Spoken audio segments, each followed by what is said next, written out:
preparing your bodies for pregnancy, preparing your bodies for pregnancy.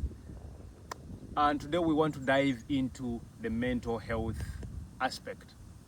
So many times we forget the mental health aspect or mental health when we are talking about pregnancies. So many people have discussed the importance of ultrasound, the importance of good diet, the importance of pre-pregnancy medical checkups and labs. But few people have talked about mental health, and yet this is one of the biggest challenges that these pregnant women face when they are preparing to have babies, when they are having pregnant, but also after pregnancy, what we call postpartum depression, stress, anxiety, and all those things. My name is Chimbo Richard, and I welcome you to this YouTube channel today, and where we are going to discuss about that. But again, if you've not subscribed before, if you've not subscribed yet, please, I kindly ask you to pause here, subscribe, and then we continue. This subscription gives YouTube a hint that this video is important, and then they can continue forwarding it and sharing it to other people. But again, if you missed yesterday's video, I kindly ask you to pause here, go back and watch it, then you come back, because if you didn't understand yesterday what family members who do not know about you.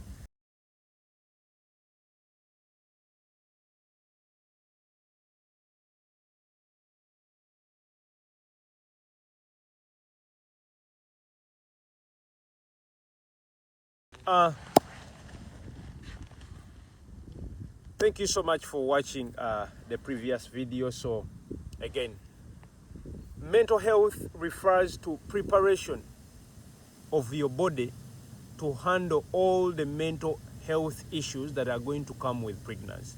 Mental health kitegeeza okutegeka ebirowoozo byo n'omubiri gwo nti gusobola okuhandolinga oba okukwasaganya ebirowoozo byonna by'ogenda ofuna n'embeera gy'ogenda oyitamu ng'oli lubuto. When we talk about mental health, definitely we are going to talk about three things. Number one, we are going to talk about pre-existing mental health issues. Number two, we are going to talk about handling anxiety that may come with pregnancy. Number three, we are going to talk about support system that you need to cope up with.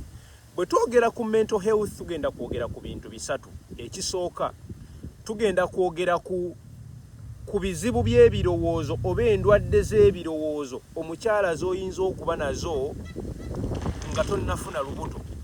Tugenda kwogera ku number 2, anxiety.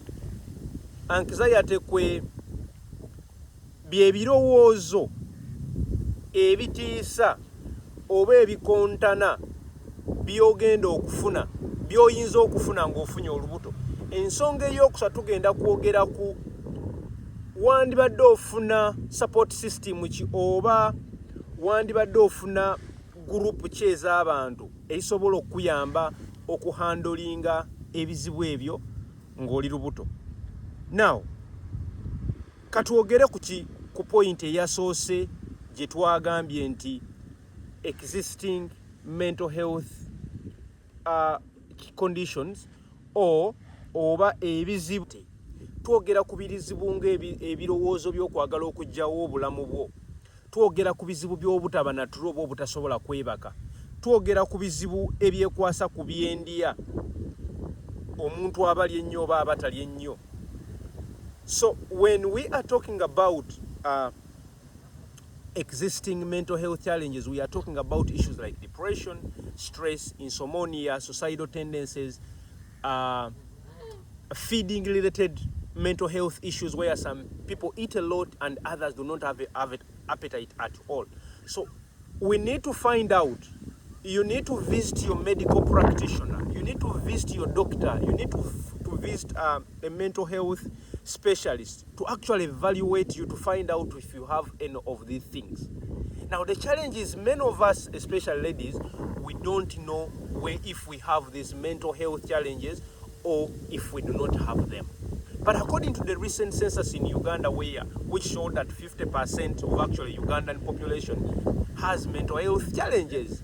So that can be also equated to say that actually 50% of pregnant mothers, chances are that they have already pre-existing medical health challenges. Now, what is the danger of not knowing you're having a mental health issue before you get pregnant? The dangerous thing is that when you exactly get to know about these mental health issues after getting pregnant, you're going to attach all these challenges to pregnant, and yet in real life you had these issues before you became pregnant. Kizibu ki ekiri mu butategeera oba mu butachekinga kumanya oba oyina ebizibu by'obwongo? Abakyala bangi oba abantu bangi mu Uganda tetumanyi oba tulina endwadde z'ebirowoozo oba tetulina. Naye okusinziira ku bannaffe ab'ebibalo mu census eyakoleddwa omwaka oguwedde eraga nti Abannayuganda ebitundu 5 ku buli 100 tulina ebizibu b'endwadde z'omutwe oba omuyagambye nti tuli balalu. Omutwe gwabadde nti Abannayuganda ebitundu 5 ku buli 100 balalu. Kakati olw'okuba nga tulina endwadde z'ebirowoozo bino oba endwadde z'ebirowoozo naye nga tetumanyi, omukyala bw'ofuna olubuto nga totegedde oba oyina endwadde z'ebirowoozo bino, ebizibu byonna ebinatandika okujja ogenda bikwekwasa nti wabifunye kubanga oli lubuto. Naye nga ebizibu bino emirundi egisinga bibaawo nga tetunafuna lubuto naye tuba tetukola ki, tetubimanyi. I want to relate to a story that has been trending in our newspaper about a certain doctor, friend of mine called Richard, and a wife called Sharon. I think we believe that the lady could have had some mental issues, some mental disease before she became pregnant. But because this was not predetermined or determined before, when she became pregnant, it became worse. Ngenda kugeresa kumboze ennaku zino ebadde mawulire ennyo ya mukwano gwange gwe bayita Richard, Dr. Richard Nkusa ne mukyala we Sharon Natukunda. Bano ababiri kisuubiriki okusinziira ku basawo ne bali okunoonyereza kiteeberezebwa nti omukyala ayinza okuba yalina endwadde z'ebirowoozo nga tannafuna lubuto. Kakati olw'okuba nga tezaalabwa oba olubuto baalufuna mangu, bwe yafuna olubuto ekirwadde kino ne kyeyongera. Eba abalabye stories zaabwe mukimanyi nti babadde bagenda ku basawo okuva we yazaala omwana abadde ku ddagala lya depression almost paka kati waafunidde ebizibu by'okutuuka okudduka ewaka. Kakati kiteeberezebwa nti abakyala abangi nga temunnafuna mbuto muba n'ebizibu bino. Bw'ofuna olubuto ne byeyongera, bw'omala okuzaala n'ofuna kye bayita postpartum depression ne kikuyisa bubi. Ffe kyatutuukako, ne mukyala wange one time era ne kituyisa bubi. Naye olw'okuba twali basawo twakikola ki? Twafuna obuyambi okuva eri abasawo abalala era embeera eno n'etakola ki? N'etasajjuka. Nja kufuna wano olunaku nzije njogere ku kye bayita postpartum depression ng'ensonga oba nga topic eyakyo. Naye olunaku olwaleero topic yange eri nti tufube okulaba nga tugenda mu basawo okubeebuuzaako. Kye nabagamba emabega mu vidiyo ezaayita nti kiba kirungi tukola pre-pregnancy counseling, abasawo tube nga tubabuuza ku ndwadde zino ez'ebirowoozo, okweyasaininga oba okumakinga sure nti tukizuula nti omukyala taziina. Kubanga bwe ziba mu mukyala ne tutazifindinga solution yazo, tugenda kwesanga nga mu biseera by'olubuto embeera eno esajjuka. Kwe kuva embeera nga omukyala okuba nga tayagala kulaba ku mwami we, omukyala okukyawa abantu abamu oba okwagala abalala. Kati ebintu bino byonna tubitegeera nga olubuto terunnabaawo oba musawo n'abitunnyonnyola. Omwami ali eyo wonooba ne mukyala n'afuna olubuto naye nga olubuto ne lwagala nnyo muganda wo, togenda kulowooza nti mukyala we akola ki? Akukiitingako. Omwami ali eyo mukyala we bw'anatagamba nti njoya ebintu ng'ebbumba, togenda kuddeyo gamba omukazi yafuuka mbwa kati alya bbumba.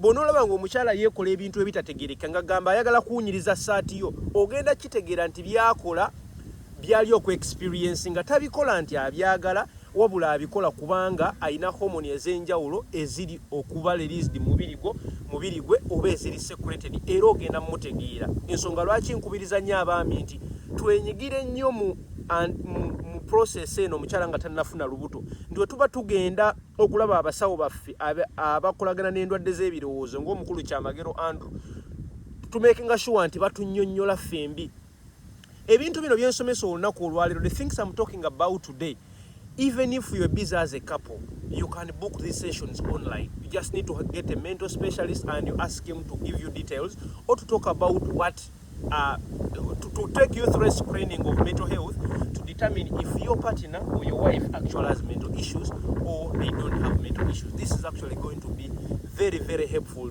to you. If Nkusa and Sharon had done this screening, maybe they will not be experiencing the issues that they're experiencing right now, because like I told you, whatever you don't find out before you become pregnant, when it comes up when you're pregnant, people are going to point fingers. Like right now, Sharon's family is pointing fingers at Nkusa's family, saying, you neglected our daughter, you didn't take care of her, you're mistreating her. Whereas us who have been close to this couple, we know this problem came when actually Sharon was pregnant for their first baby. So if we don't understand mental health as a couple before we get pregnant, you're going to be subjected to judgment from... Okay. Yeah, so welcome you back from that break. I hope you watched yesterday's video, and we want to... I think the camera is too high. It is getting the top of... Did you see the first video? Getting the top of my head. Okay. Let's go.